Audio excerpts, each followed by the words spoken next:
Swayam Prabha. Digital India. Educated India.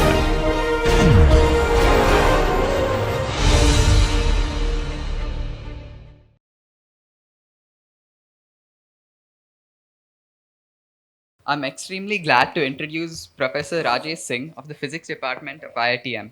Today, Professor is at the forefront of soft condensed matter physics, and we are extremely grateful and awed by the ways in which he explains to us the ways scale uh, um, presents itself in physics. Thank you. Thank you for the introduction again. So, some of you asked me yesterday if there is a book where we could read some of the things I've been telling about, and a book came in 2020 by Eric Loga. It's called Fluid Dynamics of Cell Material. It's a very nice book. I mean, actually, if you go and look at Cambridge text in applied mathematics, there are several books. This is one of them for you to get to know about fluid dynamics at the micron scale, right? So yesterday we started talking about. I asked you this question: if there is a human being swimming in the pool, and from our experience, we know that d human, the coasting distance. So when the human stops moving its body by inertia, how long do they go? So that's the coasting distance divided by the size of the human is order 1. And then I ask you the question, what is a D microorganism, something which is of micron size, and it's dm by lm is order what? Is order 1, order 10 to the power 6, order 10 to the power minus 9? What is that order?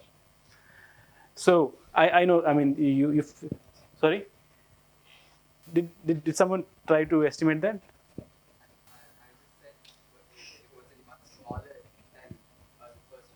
Right.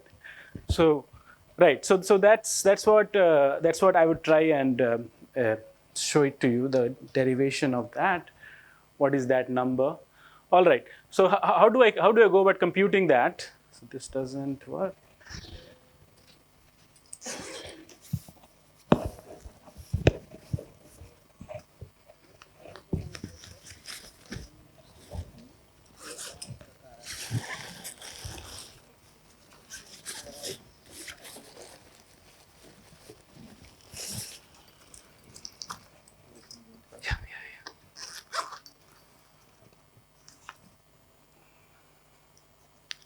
Right.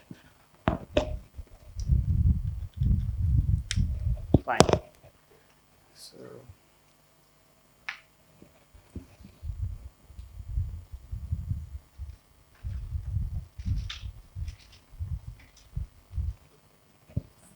Yeah.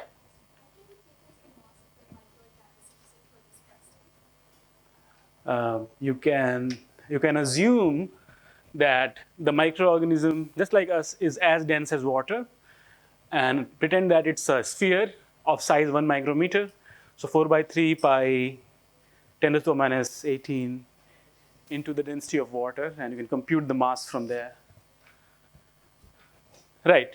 Okay. So an object stops because there is some deacceleration. And when an object is in a fluid, there are two kinds of deaccelerations. One is the inertial drag force, that is because you have to move mass of a fluid out of the way. And the other one is something called a viscous drag force, which you have studied in your school, I think. So what is the inertial drag force? Yesterday we touched on that. If pretend that the object is a sphere, it could be a human or a microorganism. It's a sphere. Radius is L, and so the cross-sectional area as it moves through the fluid is pi r square or pi L square. And so the mass of the fluid it displaces in time dt is pi L square into v dt because it moves that much distance. So basically, I am pretending that this object is a sphere and it moves a distance of v dt in small time t. And so the amount of fluid it displaces is pi dt into this area, which is going as L square, right? So that's the volume of the fluid displaced, and mass displaced you multiply by the density, and so from there you get that the rate of the change of the momentum is rho L square v square as we discussed yesterday. So that's the inertial drag. And there is another kind of drag, which is called viscous drag, and that's very mysteriously is proportional to the length of the object times the velocity, 6 pi eta times length times v. This is the Stokes law, which I hope you're aware of. And one of the ways to derive this is, you say that the viscous drag is proportional to the viscosity and to the velocity, then should be proportional to L to the power 2 or L to the power 3 or L to the power n.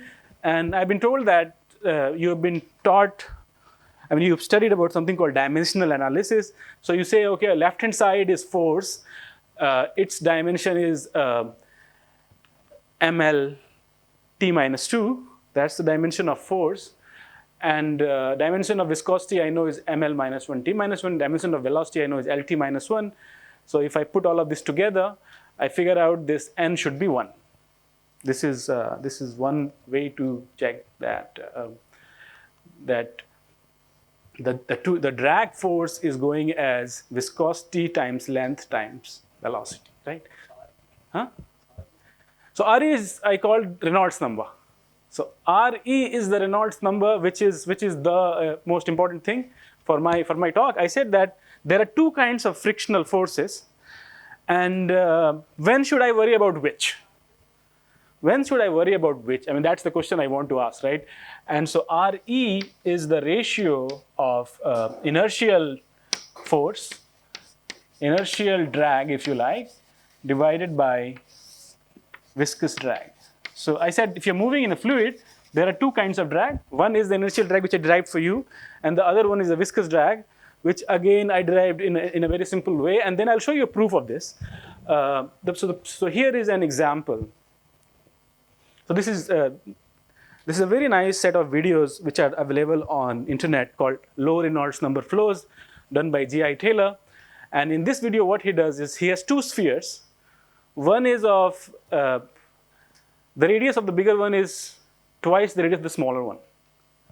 So what will be the ratio of the speeds? Huh? You have two spheres. They are falling under gravity. They're falling under gravity. Uh-huh. In a fluid. So this is a very nice experiment, and so the fluid has a certain viscosity such that we are in the low Reynolds number regime, right? And so let's watch. Here are two brass spheres in syrup. They have diameters in the ratio of 2 to 1. We'll release one now and the other later.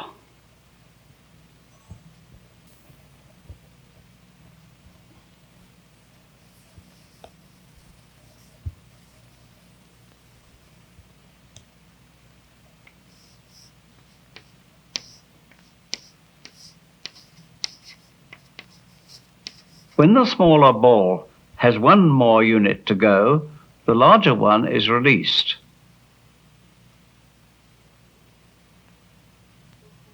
They reach the bottom mark at the same time. So the force of the, if Stokes is correct, velocity is force by 6 pi eta v. I mean, that's what Stokes says. The drag of a falling sphere is proportional to its diameter and to its speed. The net weight of the sphere is proportional to the cube of its diameter. Right. The velocity is therefore proportional to d squared. They have diameters in the ratio of 2 to 1. So the larger one. Yeah. So basically, that's the idea, that because this is going as, the force is going as b cubed, and the drag is going as b, so the velocity is going as b squared. If the, b is the radius, and v is the velocity. So the velocity of the something which is twice as bigger moves 4 times as faster. You would simply expect from, because if mass, I mean, so the net force is 8 times as bigger, but it's going 4 times as faster because the friction it feels is going as, the viscous friction it feels is going as radius, right? So that proves that the inertial drag here I know is rho L square V square. This we derived. This we know. This is the inertial drag force, and then there is a drag force which is going as viscosity, times the dimension of the object times the velocity. And so I get a dimensionless number, rho LV by eta. And this is what I call Reynolds number. A Reynolds number is the ratio of the size of the part of the object times the speed at which it's moving, roughly. And so it can move at 1 meter per second, 2 meter, 5 or 0.5, but still moving about a meter per second. So that's a typical speed. And so generally, this is something very interesting, that most objects in the fluid move 1 body length per second. A whale will move basically 1 body length per second. If it's very big, still it's moving like that. A microorganism will also move 1 micrometer per second. If we swimming in the fluid, we will also swim 1 meter per second. Objects generally move 1 body length per second. That's kind of a fact. Here are two Right. brass spheres in syrup. They have diameter. Any question on this one? You got the experiment, right? Now, why don't you estimate Reynolds number for a human being? So this is a cartoon taken from Purcell's paper. There is a human being of size, say 1 meter. There is a goldfish of size 1 centimeter. And there is a microorganism of size 10 raised to the power minus 6. What are the Reynolds number for them? So if they're in water, the density of the water, rho, can be taken as 10 raised to the power 3. Viscosity of the water is 10 raised to the power minus 3. Right? That number in SI units I know. So I can plug them. And so the Reynolds number, which is a ratio of inertial drag to viscous drag, is 10 to the power 6 V into L, right? And I just told you that typical speed of objects is 1 body length per second. So for human beings, what is the Reynolds number? 10 to the power 6. What is the Reynolds number for a microorganism? Really? So for human beings, for humans, L is equals to 1, V is equals to 1 meter per second, right? And so Reynolds number is similar to 10 to the power 6. For a microorganism,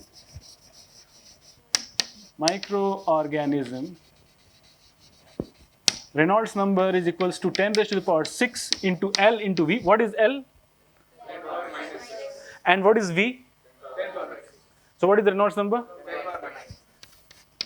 So this is a very, very small Reynolds number. What does it mean that? What does it mean? It means that inertial drags are almost, compared to the viscous drag, inertial drag is almost 0. So if you are looking at, when you are swimming in water, you really never care about viscous drag. You only care about inertial drag, and because of inertia, you coast along. But if a microorganism is swimming in water, for them inertia is not important at all. And so like I said, when Reynolds numbers are same, you feel the same effect. When will a human being swimming in a pool have the same Reynolds number? What should be the viscosity of that pool? So what should it be? So rho is, what is the viscosity of honey? What is the viscosity of honey? So like honey is still not very viscous.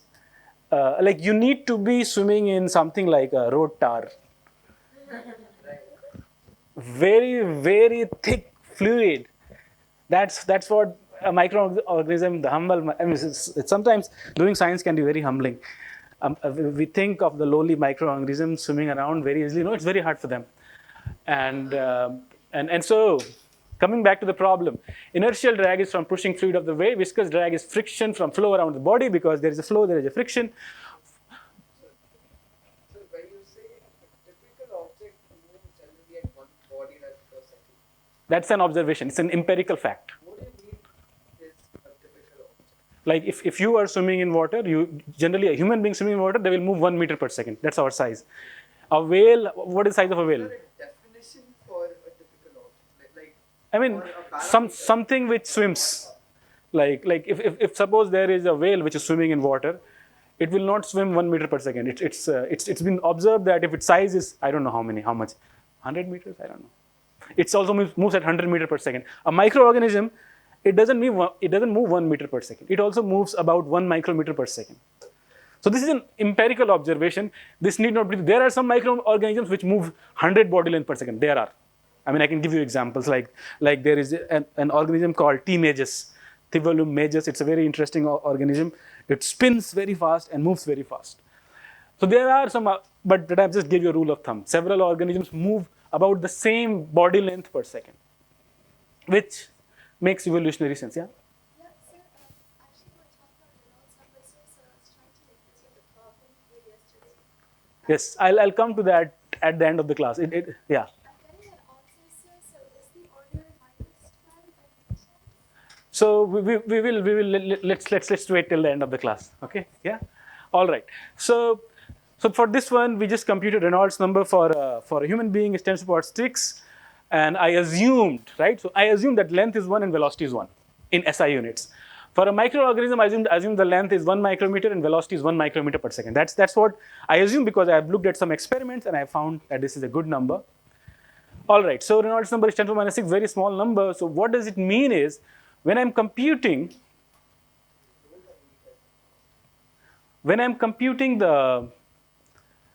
the distance it moves, what should I do? Like, so I'm sure that you are aware of what should be the easiest formula. So V square is equals to U square plus 2AS, something like that.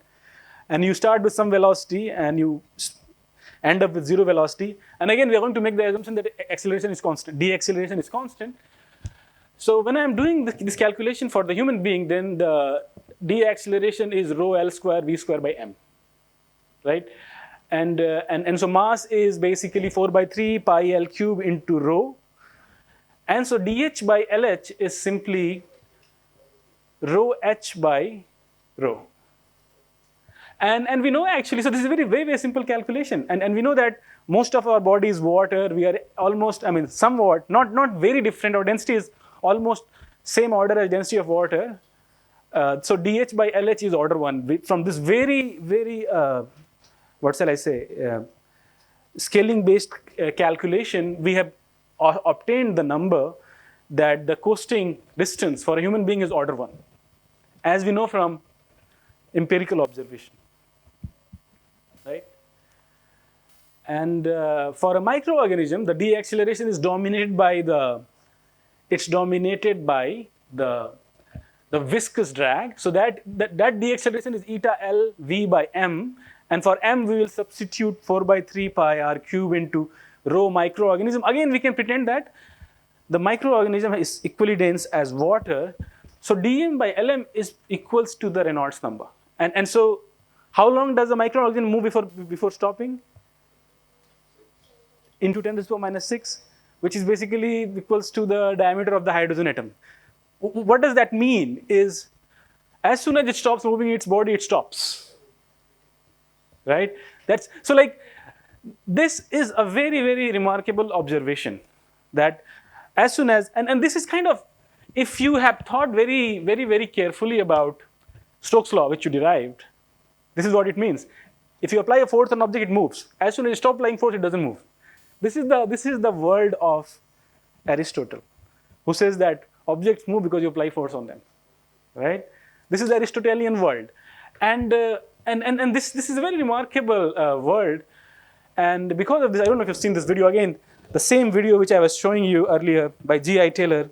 So what he does, and let me play this. Low Reynolds number flows are reversible when the direction of motion of the boundaries which gave rise to the flow is reversed. This may lead to some surprising situations which might almost make one believe that the fluid has a memory of its own.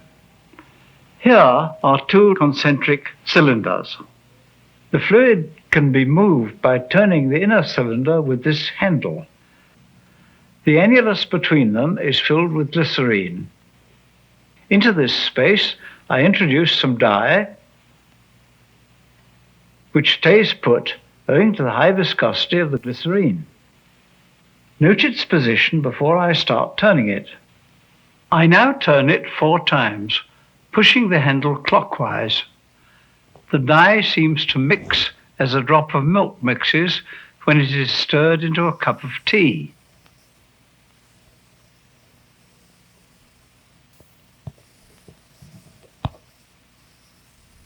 Now I reverse the direction.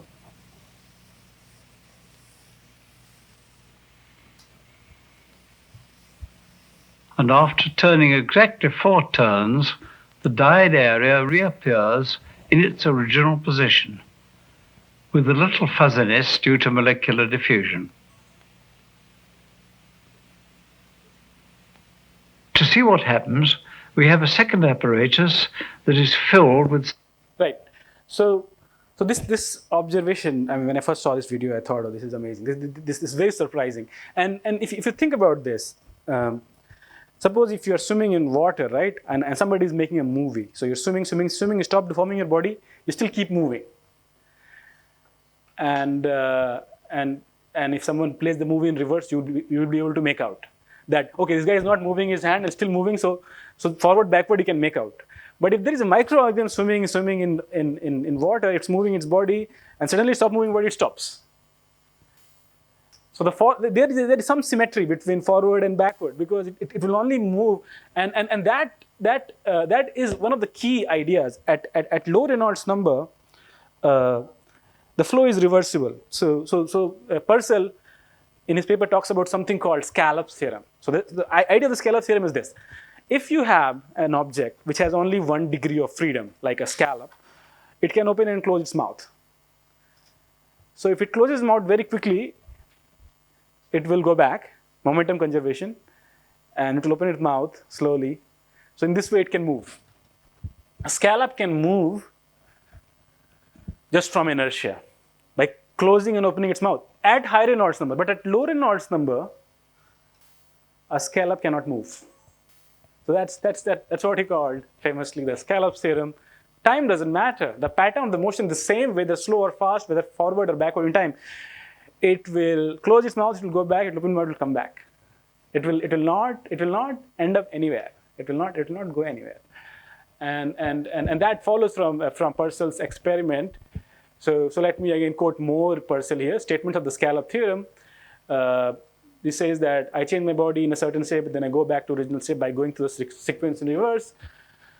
So if the animal tries to swim by a reciprocal motion, it can't go anywhere, right? Fast or slow, it exactly retraces its trajectory and it's back to where it started.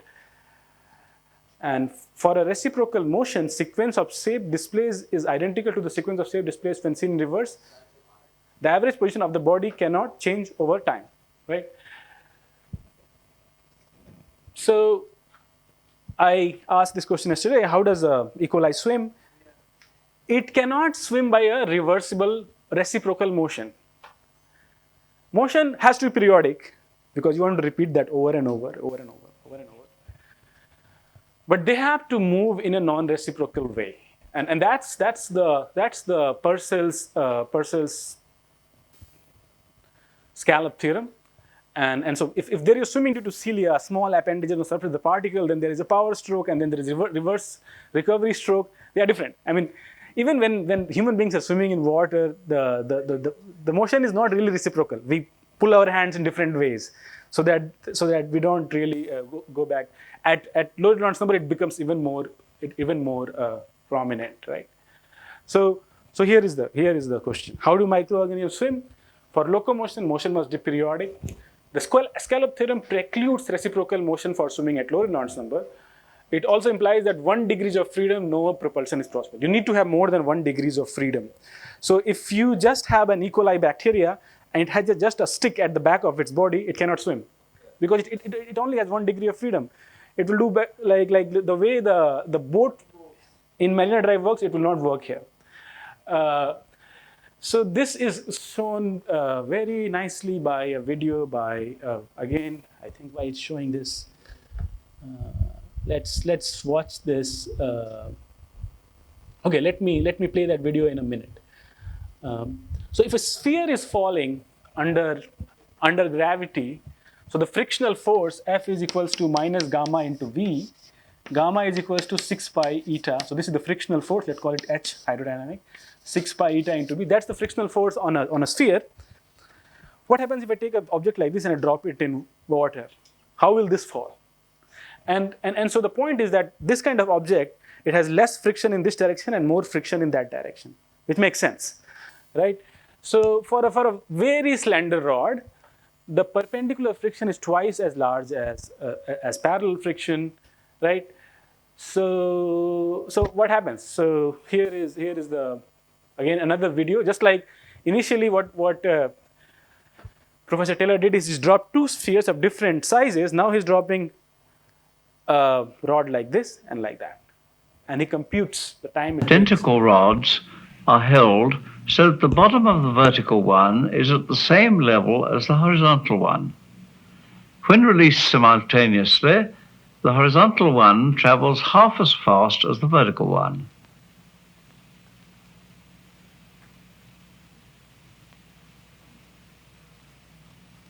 At low Reynolds number, they have just half as much resistance to longitudinal motion as they have when moving perpendicular to their axes at the same speed.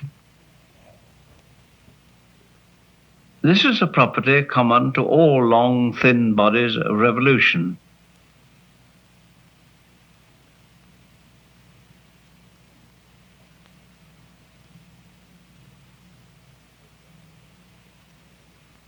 When a rod falls obliquely, it drifts to one side. So the gravity is downwards, but because So how exactly do we know it's twice the original drag coefficient? How did we derive you that? can solve Stokes equation. So which I will not do in this course, but it can be done. It can be done exactly. You can write the equations of motion and derive it. It can be done. So this is the video I wanted to show. This is a very cool video, and it's related to the question I asked yesterday. Why should E. coli have a helical flagella? To illustrate the difference between inertial and viscous propulsion, I have constructed two models, both operated by the same source of power, a twisted elastic band. In this model, a rudder-like tail oscillates about a hinge at the rear. Waving the rudder of a boat is so well known as a method of propulsion that the rules of yacht racing legislate against it. Putting this model in water shows us why. But when the model is put into syrup, it cannot move.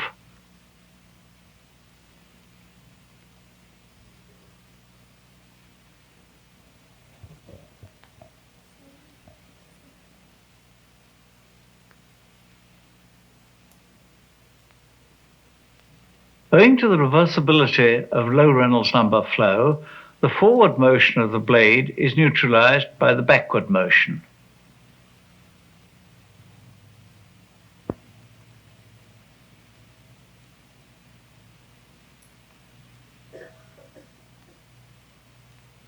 This spiral model does swim. Each element of the spiral is behaving like the obliquely falling rod. Because lateral resistance is greater than longitudinal, motion at right angles to the axis of the spiral can contribute to a longitudinal component. The spirals are right and left-handed to keep the model from rotating. Right. So there are some really cool videos of E. coli, which I forgot to put. E. coli has a very intricate motor inside it. Because of it, its head turns in one way and the tail turns in the other way. So there is no net rotation. And Professor Taylor has already told you the answer for this. Because the tail rotates because of its motor inside, an E. coli swims because of friction. I mean, I like this joke that it's not rocket science. A rocket propels by inertia, but this an E. coli is swimming because of the frictional forces. So the drag, I mean, pretend that this is your little length of the E. coli flagellum, and if it tries to move down, then the force is not exactly perpendicular to the direction of the velocity, but it's slightly to this direction. And when it turns its flagella all around, the perpendicular component of the force sums to 0, but there is a net force in the parallel component. And because it's rotating its flagellum, it leads to a propulsion by the drag it creates, the drag force. Just like if a rod was falling, it will fall obliquely. you need to have an object like this, a helical tail or something, so that even if you rotate, you have a non-reciprocal motion, which moves the E. coli forward. So Purcell says that there are at least two other more solutions to the problem of swimming at low Reynolds number. One might be called flexible ore, when it could really flex it in some non-reciprocal way. Other is what I call a corkscrew. If you keep turning it, that of course is not a reciprocal change in configuration space, and that will propel you. So that's like a corkscrew. An E. coli has a flagella which is helical in shape, and an E. coli has this very complicated motor inside it. So the head turns in the other way, and the tail turns in the opposite way. So there is no net torque on the object, and that the friction, the turning of the flagella generates make the object propel at lower Reynolds number. Right. So I don't think I have a lot of time, but I'll come back to this problem which I asked at the start of the class yesterday. I have a sphere which is in a fluid, and so Newton told me that mx double dot is equals to sum of all forces. Right.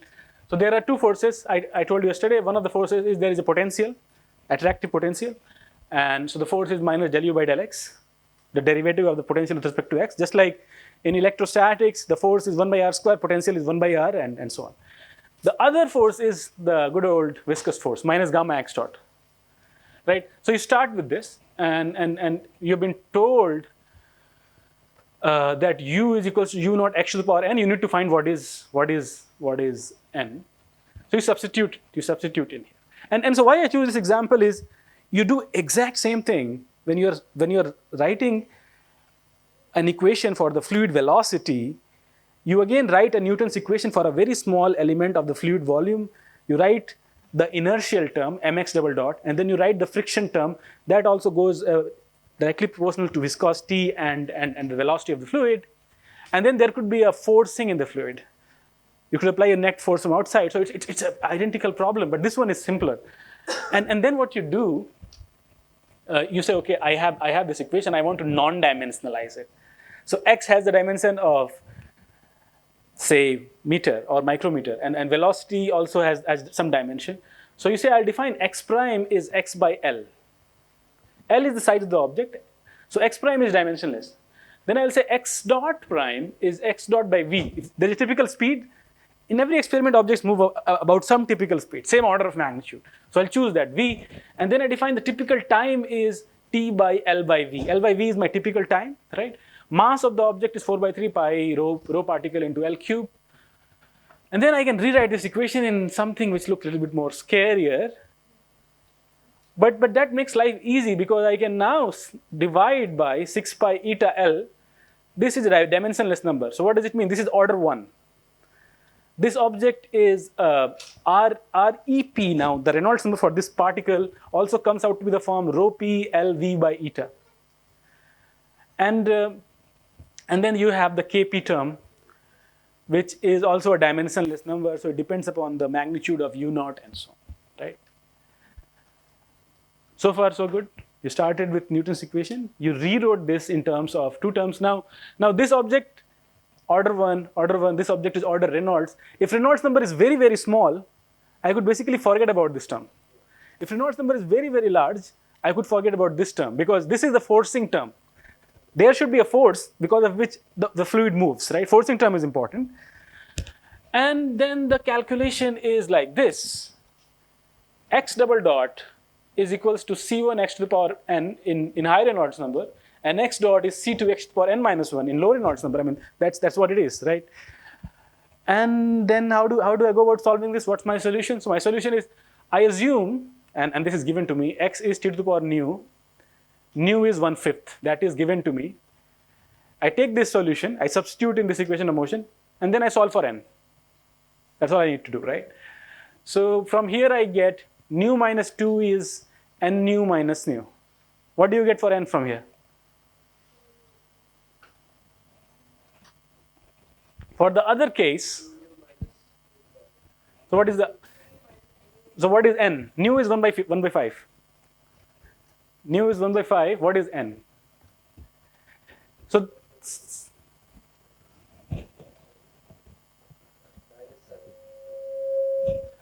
So nu minus 2, so 2 nu minus 2 is equals to n nu. So n is equals to, yes, 2 nu minus 2.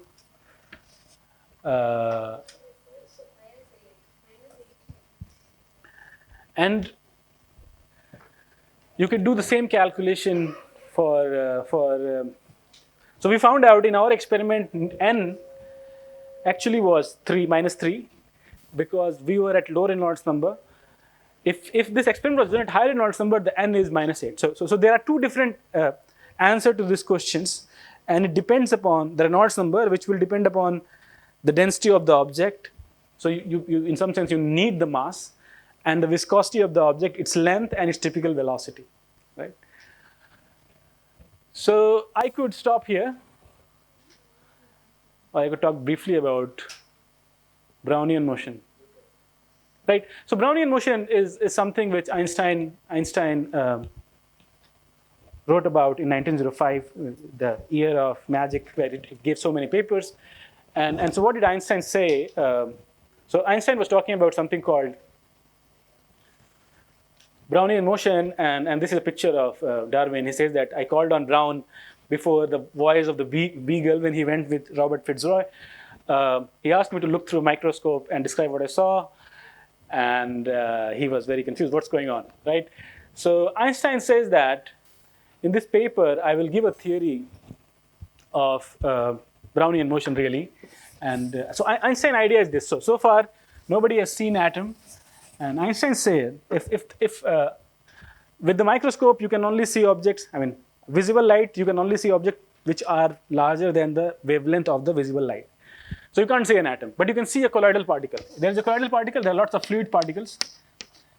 If the fluid is made up of particles, then at some instance, this object will move to the right, but at the very next instance, because in each 1 second, 10 to the power 20 or 10 to the power 30 particles are hitting it, the force will be in the other direction, and then in the next instant, it will be in the other direction, and so on. If the fluid was continuous, then this big object will not move at all, because then it cannot break its symmetry. So like this is an indirect evidence of the graininess of matter, the fact that water is made up of molecules. If I put a bigger object than water, it will do a ziggling motion. That's kind of shown here. And Einstein did some calculation, and he showed that if you compute the mean square displacement, so the mean of this motion is 0. If you compute where it moves after time t, every time you do the experiment, x is different. And when you do what is called ensemble average, you create several copies of the experiment, and you compute the mean of x, it goes to 0. But if you compute x square average, that goes as 2 times something called the diffusion constant times the time elapsed. And this diffusion constant is related to the Boltzmann constant, and the Boltzmann constant, as you know, is related to the gas constant, right? So if Einstein theory is correct, all you need to do is look at a colloidal particle doing this motion inside the water or any fluid you like, and compute its x square, fit a straight line to it, then compute d and find the value of the Boltzmann constant. And if you're getting the good value of Boltzmann constant, then means this theory is correct. Water is made up of atoms, and that's what Perrin did. Perrin computed this displacement, then he plotted the displacement in some fixed time. It followed something like a Gaussian distribution, and that proved the heating effect. So one quick experiment I want to show you. Here there are these colloidal particles about 1 micrometer. They are tethered to an oil-water interface.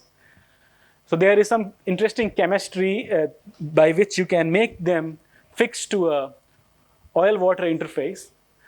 And what is very nice with this experiment is now you can hold one of them in place using this idea called optical tweezers. I don't know if you've heard of it, but I want to tell you about this optical tweezers. This was discovered by Arthur Askey in 1991, and he got a Nobel Prize in 2018 for that. So you use light to hold a particle in place. And the way it works is, suppose if the particle is not at the center of the light beam, suppose it's slightly to the left of it, then the ray of the light, which is close to the center, as it enters the rarer to denser medium, it bends towards the. So because of that, what's happening? Bead pushes the light to the left. There is no force from outside. If I put a particle, I mean, momentum has to be conserved. So if the bead is pushing the light to the left, it means the light will push the bead to the right. If it's in the center, it will not feel any force. But if it comes out of the trap, this trap has a very small width. And if it is on the left side, if it comes out, the light will push it back to the center of the trap. And that's the idea of an optical trap. Basically, it's like you have put this particle connected by a spring. So what Erica and all do in their experiment is they heat one of the particles with an optical trap. So when there is no heating, these particles are doing Brownian motion. So this is an example of Brownian motion. These colloidal particles are jiggling, and as soon as you heat one of them, it crystallizes. And our theory was that when the particle is swimming into the interface, it creates a net flow away from the interface, and that drags the particle together, which leads to the crystallization. So I don't want to take a lot of your time. I'm happy to take any more question you have. Yeah. So is this the installation of optical tweezers and optical traps? Is this how those experiments where you cool particles down to like fractional Kelvin temperatures? Is this how they work? Like by holding them in place, you're not allowing them to vibrate, and so their temperature moves. So optical tweezer has a lot of application, and this probably could be one of the. So optical tweezer really revolutionized. It has revolutionized science, and this could be what you are saying could be one of the ways. I am not well versed on it, but you can control object at a very small scale, in a very predictable way. That's the idea.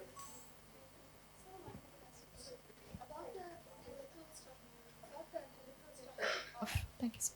About the helical structure of flagella, what if we put it inside a liquid that has a high Reynolds number? Will it still work, or will it work in a different way? I mean, it will still work, but probably not as efficient, because the efficiency of these swimmers is very low. But they work but they are more suited for like, for example, we don't see a fish with helical, Yes, sir. because it's not evolutionary selected. It will not be so efficient. So how will it work, sir? So does that mean that this thing will work in space or something like that, sir? This will work at a very at the height. bottom of a pond, or so. I started this lecture by asking this question, that how did life start, right? When life started, maybe it started at a very small scale. If you have an organism which is very, very small, even if it's in water, if it is very small, Low Reynolds number. it's lower Reynolds number. So Yes. viscosity of water is not, you could still have a very small organism formed somewhere. If it is very small, it cannot swim like us. It cannot swim by inertia. It cannot swim because it has mass. It has to do a non-reciprocal motion. It has to first make a flagella. Yes, sir. And actually, I mean, the flagella sometimes is not even used to move. And I had some videos to show you. It can also be used to eat. So an organism sits there and it rotates its flagella. It doesn't move, but it creates a little flow around it, and the food comes to it. Yes, sir. Right? So you need to be able to stir the fluid in a predictable way, and bring fruit to you, and so on. Yes, sir.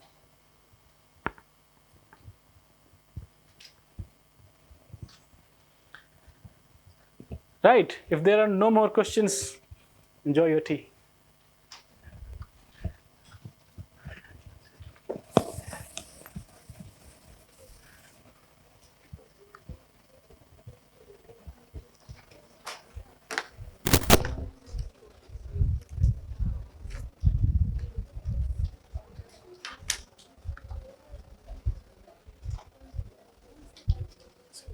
Yeah. Thank you very much.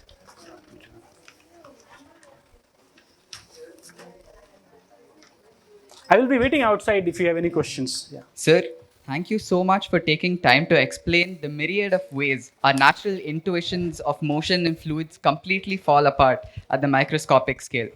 That you tied scenarios with mathematical rigor is very fortunate because we not only learned about Reynolds numbers and the graininess of matter, but also the importance of scaling in physics and need for dimensionless constants. But most importantly, you taught us that Superman is a liar.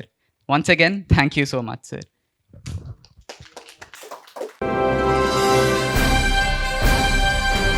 Swayam Prabha. Digital India. Educated India.